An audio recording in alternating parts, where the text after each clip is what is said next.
Women are relentlessly bombarded with marketing for beauty, skin, diet, and hair products, which promote unrealistic beauty standards to drive sales. But have you ever stopped to question why you should uphold these standards? Here's why you should.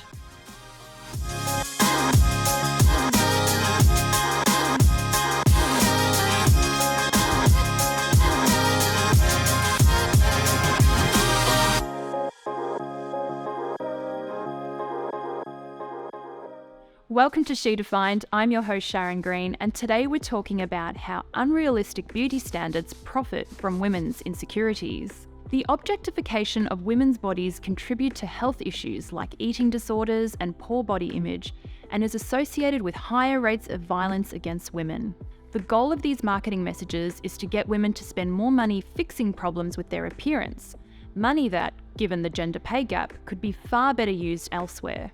As many as 80% of Australian women report dissatisfaction with their body, with many of those experiencing problematic dieting or disordered eating behaviours. Women also drive 70 to 80% of all consumer spending, and in Australia spend about $22 billion annually on their appearance, excluding the additional billions spent on fitness. Clearly, there is a significant profit to be made from women's pursuit of beauty by exploiting appearance-based insecurities. Aside from needless spending, these capitalist-driven beauty standards have a range of detrimental impacts on women's lives and well-being. From an early age, women receive subliminal messages from friends, family, and the media about the importance of their appearance, with research suggesting those traditional good looks enjoy better relationships and improved career prospects.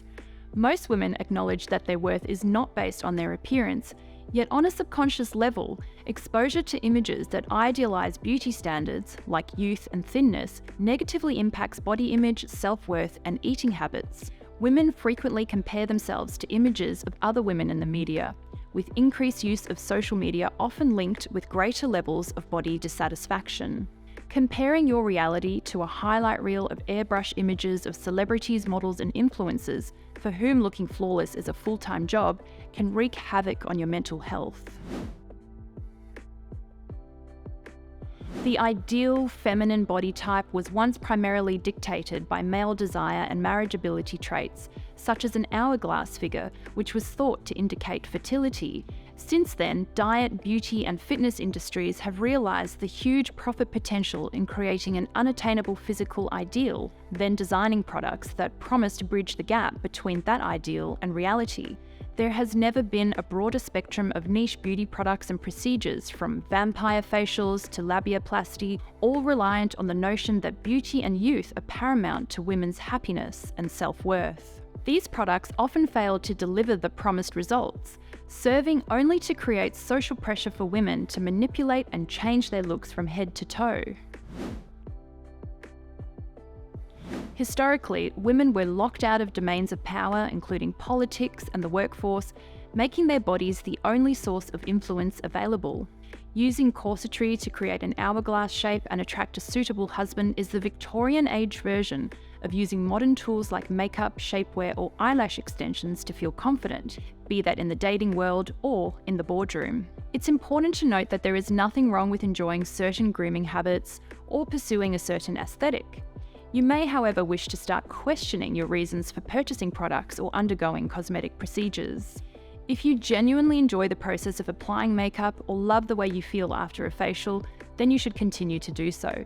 However, if you are spending your valuable time, money, and energy changing your appearance to meet the social norm or to keep up with the ever-shifting goalposts of beauty, it may be time to reevaluate. For generations, white, thin, wealthy people in positions of privilege have dictated what is and isn't desirable.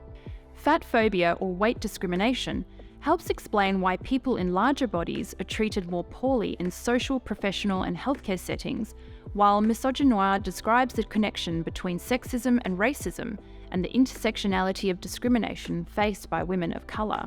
These come through strongly in the Eurocentric ideals of beauty, which are deeply rooted in racism, sexism, ableism, ageism, and homophobia. Until recently, faces on the covers of magazines were almost exclusively white, thin, and young.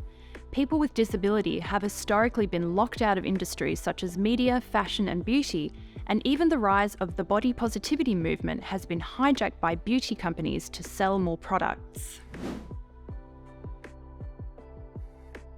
Detaching and subverting from traditional beauty ideals is not easy.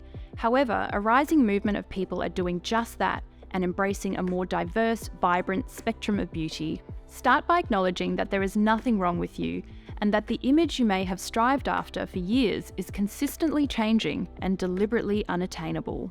This makes for an expensive and emotionally exhausting lifelong pursuit, which is bad news for you, but great news for anyone wanting to sell skin creams or fat-burning pills. Movements like body neutrality and body acceptance are increasing in popularity. These communities are banding together to start healing the wounds inflicted upon women's self-esteem and body image, and empowering them to finally find peace and contentment in their own skin. I hope you found this video interesting. If you enjoyed it, please give it a thumbs up and subscribe to She Defined. It really helps our channel and we appreciate the support. Thanks so much for watching, and I look forward to seeing you next time.